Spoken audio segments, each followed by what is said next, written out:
Estamos de volta com Pensamento Jurídico, uma produção da Magis. Hoje estamos discutindo a questão e competência do Tribunal do Júri. Nossa entrevistada é a juíza auxiliar de Belo Horizonte, Maria Luísa de Andrade Rangel Pires.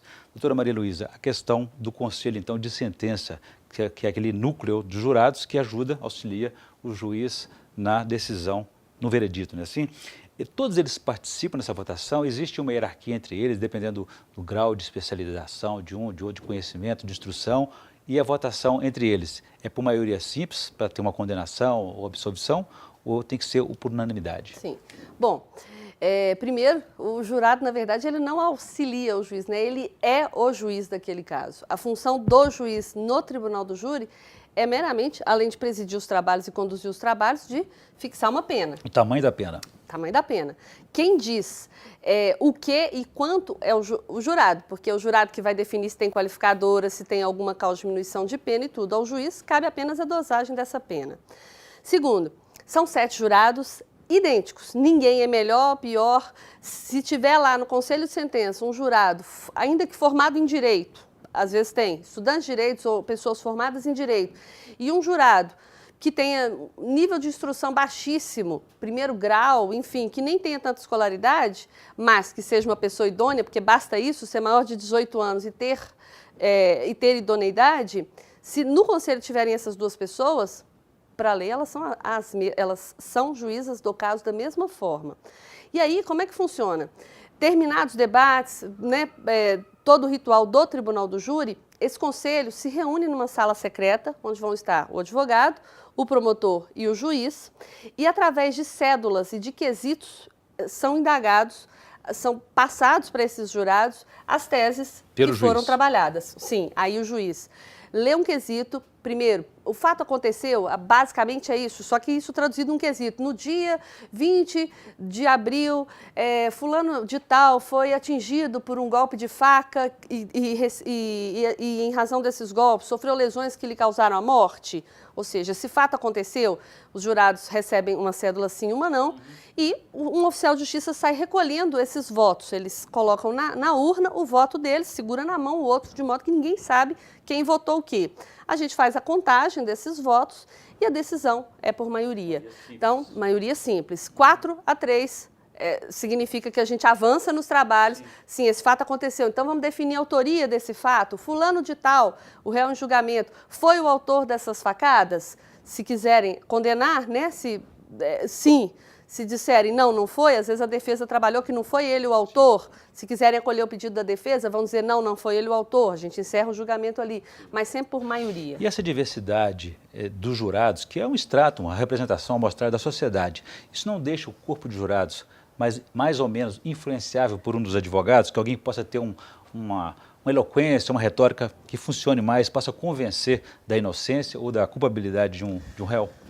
Há jurados que se deixam levar mais, sim, por uma questão emocional, vão lá, a defesa faz um apelo, né, muito mais às vezes subjetivo do que propriamente jurídico, né, ao invés de trazer teses, de apresentar situações ali, de provas do processo, vão pelo aspecto emocional. É um pai de família, já se passaram muitos anos, os filhos estão aqui e vão por esse apelo. Tudo é legítimo.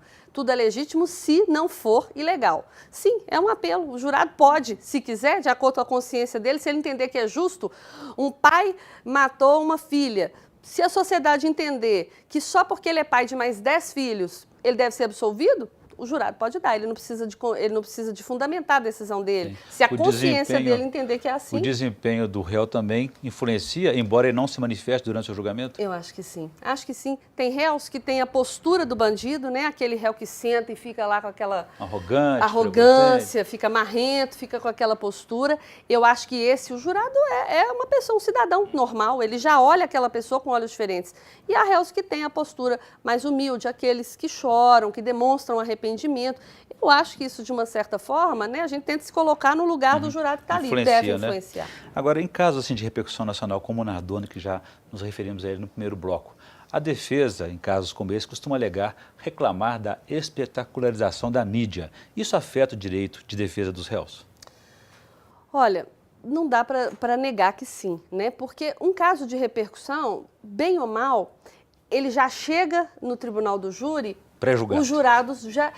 não é nem que é pré-julgado, mas os jurados já chegam no tribunal do júri com conhecimento da grande maioria do que vai ser trabalhado ali. Não deveria ser assim. O que é diferente do caso comum. Se alguém matou alguém aqui e hoje tem um julgamento lá no tribunal do júri hoje, na hora que o jurado senta naquela cadeira para ser jurado, ele não sabe absolutamente nada do caso. Ele vai conhecer virgem, né, não? nada. Ele vai conhecer o caso inteiro durante os trabalhos, o que é diferente do caso que vem para a mídia. Então, a dificuldade é essa, porque como a mídia já vem trabalhando aquilo ali, muitas vezes, dependendo, né, a mídia que é favorável para o réu e tem mídia que é desfavorável, mas dependendo da situação, é muito difícil para a defesa trazer na cabeça do jurado uma coisa diferente daquilo que ele já viu durante muito tempo de forma massiva, né? Você estava falando há pouco sobre a composição dos jurados. As pessoas são obrigadas a participar, são convocadas? Como é que funciona isso? Sim. O serviço, né, do Tribunal do Júri é um serviço obrigatório, como é o serviço eleitoral.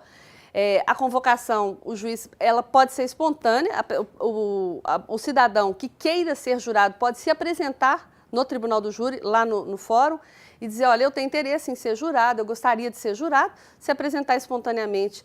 E aí sim, após, né, uma avaliação, não é uma avaliação escrita, né, uma avaliação de idoneidade, essa pessoa estar apta, né, a servir ao conselho, mas isso é um número bem reduzido de pessoas que comparecem espontaneamente e se apresentam.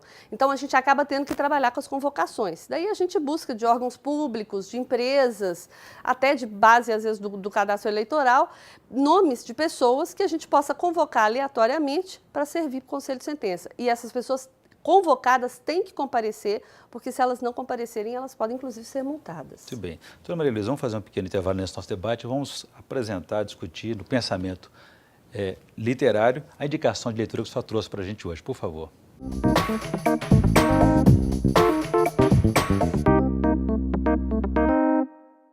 Bom, quando me disseram, né, que eu tinha que trazer um livro, né, para fazer uma indicação literária, eu disse que eu teria alguma dificuldade, porque a leitura do juiz, que além de juiz, tem família, né, tem filhos, tem marido, enfim, o tempo não é muito para uma leitura. Até gostaria que fosse, mas não é. Então, eu até disse, olha, para eu levar algum livro que não seja um livro jurídico, que é um livro de cabeceira, às vezes de uma dificuldade, eu teria que levar um livro infantil. Me disseram que não tinha problema. É a minha literatura, é com o que eu venho me divertindo ultimamente, descansando a minha cabeça quando eu não estou envolvida com os processos.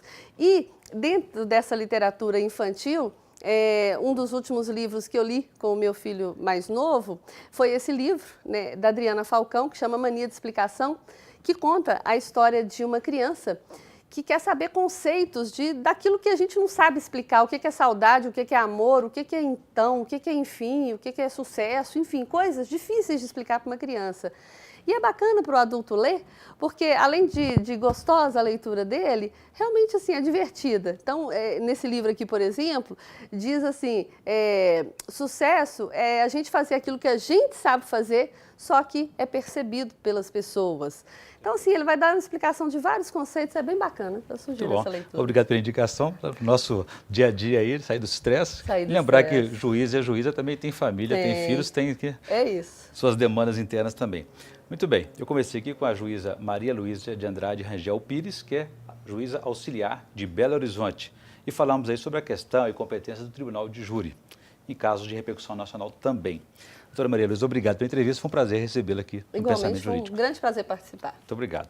Bom, nós ficamos por aqui. Se você quiser participar do Pensamento Jurídico, escreva para pensamento@amarges.com.br. pensamento@amarges.com.br. Obrigado e até a próxima.